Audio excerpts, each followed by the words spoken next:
I think grieving is a healing process. I think it's very important that we not stuff our grief, that we express it. And I also think it's very important not to stay there.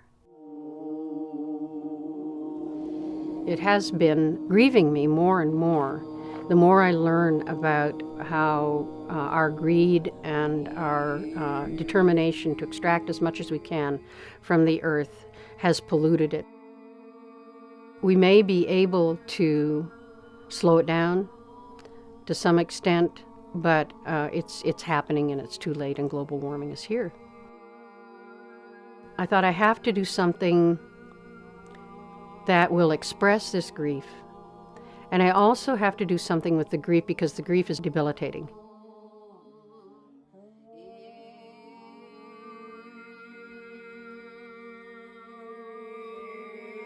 The first piece is pretty much about the grief, being bent over and just overcome with the grief. The first one is eucalyptus, and the second one was a cypress log. To me, the eucalyptus is a wonderful symbol of something that's so adaptable and so resilient, which is what we're all going to have to be. And the second piece is very much about that, okay, I've got to do something about it. I've got to gather myself together. And that spiral that's in a lot of my work that I feel is such a symbol of growth.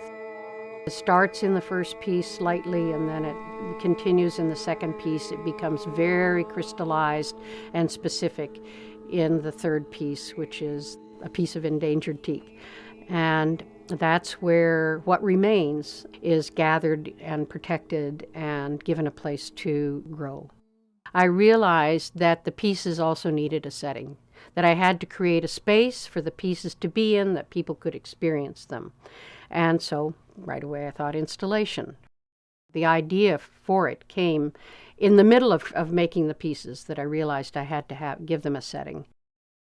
But I didn't know there was going to be a fourth piece until about 3 weeks before the art tours were about to start, and my neighbor brought up a piece of manzanita, a trunk. Manzanita doesn't usually grow to the size. It's probably hundreds and hundreds of years old, the tree that this came from originally. Maybe even as much as 1,000, I don't know. There's so many annual rings on it. It's a very, very dense wood, and it's a beautiful wood. It has a red bark on the outside and a red interior, blood red interior, so it's like a heartwood.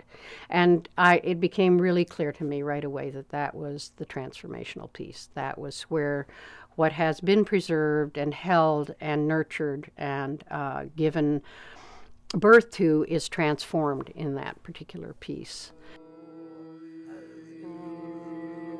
I realized it would need a sound as well. It needed something to help confine the space, not just the physical space, but to provide the setting and enclose it also with the sound.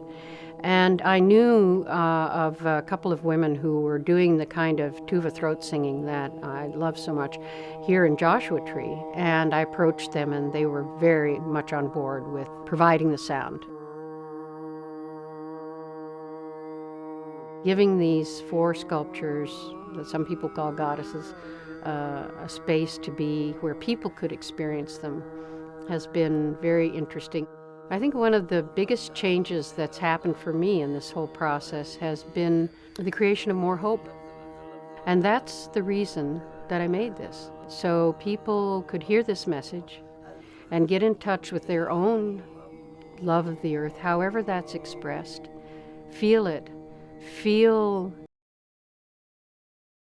of changing whatever it is they need to change, of acting in whatever way they need to act.